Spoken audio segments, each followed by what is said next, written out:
I am going to go unscripted today. Sometimes it's a challenge for me, but I love just bringing forth what is brewing inside of me. We have so much intelligence, my friend, that oftentimes, just allowing yourself to let it rip allows you to see what is really going on inside. So, before we get started, I want to let you know that this episode is being brought to you by Amari Global. Amari Global is the mental wellness company, and it is providing and building human to human networks that are bringing their best in class mental wellness products to the world. I am proud to be a partner with Amari Global. I am proud to be offering these extraordinary gut brain protocols to offer people natural solutions to feeling strong, calm, and clear every day. If you want to take a look at the show notes, there's loads more information about Amari, about how I'm working with them, and about how you can participate as well. So here we go, back to my unscripted podcast. This one is about freedom. Where are you free? Where are you not free? Are you willing to find out? The essence of yoga. Yoga is a discipline I've been teaching for over 20 years. It is about removing the obstacles that hold back, shut down, block life force from moving through you. That's a biggie.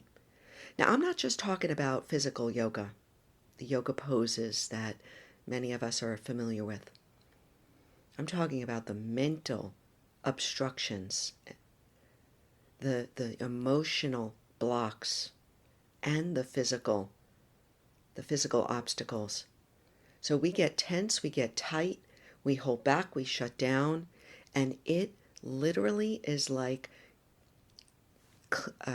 clinking up. I'm trying to think of the right word when you bend a garden hose. I don't know what that's called. But when you bend a garden hose, it either completely stops the flow of water or it definitely slows down the water so that the water's just dripping out. And when we get shut down by obstacles, by blocks, by tension, that's what happens. We become this garden hose that's bent in many places so that our life force, our prana, our chi, our energy slows down. And it may just drip, drip, drip. I often would say in class, don't be a garden hose that's all bent up. Instead, when you practice, and you practice daily, yoga, meditation, prayer, journaling, self-care, you start to unwind, unblock, unfold, and unleash that life force. You start to become a fire hose of life force, creative energy, confidence, instead of being just a drip, drip, drip. I don't know about you, but I'm game for that. And the way that we unblock, unfold, and unleash that energy is by becoming aware. Number one, become aware of where you're blocked. We have to know. We can't just think it's going to happen by itself. It's not. I'm sure that you have recognized things about yourself and you're like, oh my God, I can't believe it's taking me this long. When we are dedicated to ourselves, dedicated to practice, dedicated to self-inquiry, we become aware of where we're holding back, how we're shutting down. Awareness is step one. We have to be aware before we can change. It's why we practice meditation. It's a becoming familiar with ourselves.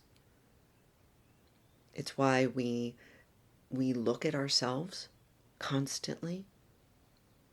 It's why we admit to ourselves where we may still be holding back, shutting down, trying to control, forcing things. It's a biggie. It's a biggie, and it's not going to be resolved in one short podcast, that's for sure. But I want to encourage you today to sit down with pen and paper and ask yourself, where am I blocked? What is holding me back? Where am I playing small? What am I not willing to admit? And you can start this on the physical. Oftentimes it's a little easier to start with the body. Where am I blocked? Where am I not at full strength? So for me, I'm dealing with a hip issue. It's a kind of a groin hip. Been bothering me for about 6 months now. I'm seeing somebody who's helping me, but it blocks me from doing things, from walking a certain way, or from, certain yoga poses. It's blocking me, but I'm working on it. I'm aware of it. There are other things going on in my physicality, right? Some of my eating patterns are not optimal. Some of my habits. So I'm just willing to admit it. Write it down, pen and paper. Where am I weak? Where am I tense and tight? I hold tension in my neck, in my upper back. So I need to do things every day to break down that pattern of tension. The body is a little easier to start with. We can move to the mind, maybe a second, easier place. And this is where our meditation practice comes in. But even walking without all the noise, can help you to become familiar with mental patterns. I'm always thinking this.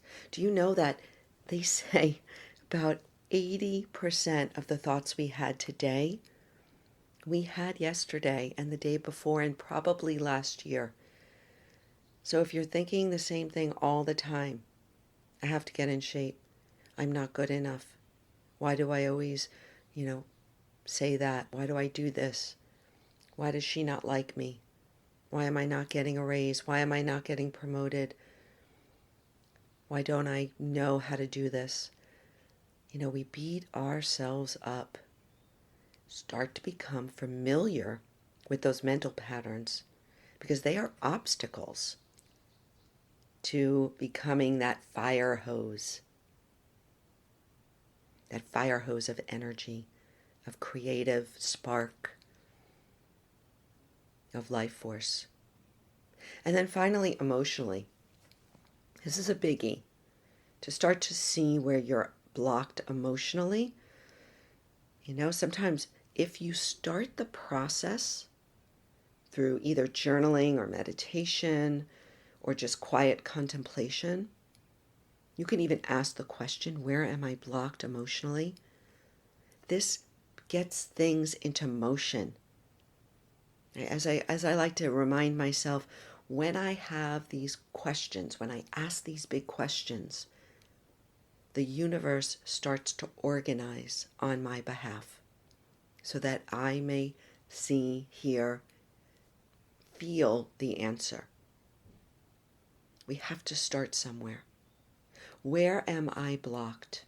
What's holding me back down?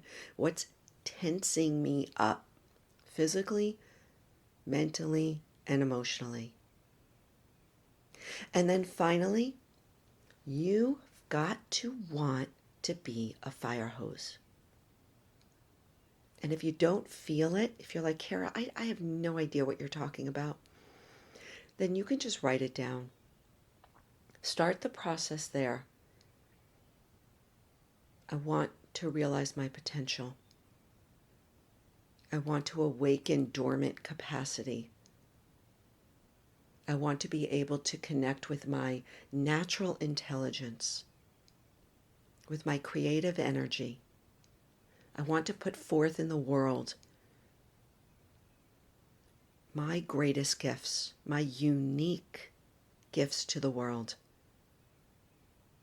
And by the way, that doesn't mean you have to be famous. I think we all have to get over that. Our greatest gifts can be so subtle, but so profound.